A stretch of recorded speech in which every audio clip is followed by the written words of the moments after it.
sa layuning palakasin ang sektor ng agrikultura at pagtibayin ang ugnayan ng kapulisan at mamamayan. Pinangunahan ni Police Colonel Fidel de Guzman Junio, Acting Force Commander ng Regional Mobile Force Battalion 1, ang formal na turnover ng mga bagong kagamitang pansaka sa mga miyembro ng New Tambak Farmers Association sa Barangay Tambak, Dasul, Pangasinan.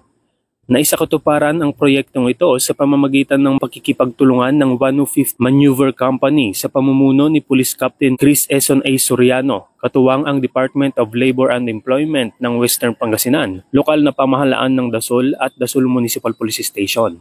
Kabilang sa mga pinagkaloob na kagamitan ay 2 hand tractor na may trailer, 3 knapsack sprayer, 3 water pump at 3 grass cutter.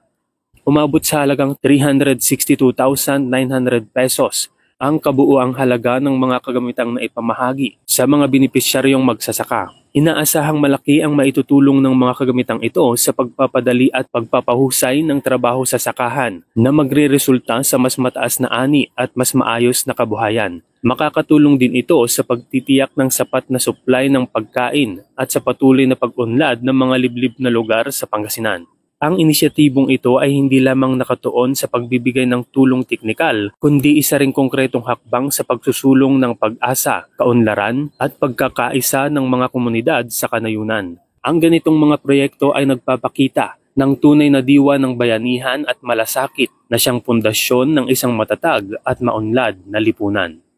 Mula dito sa Ilocos Region, ako ang inyong PNN correspondent, Police Corporal Rafi Viloria, alagad ng batas, tagataguyod ng Balitang Pulis.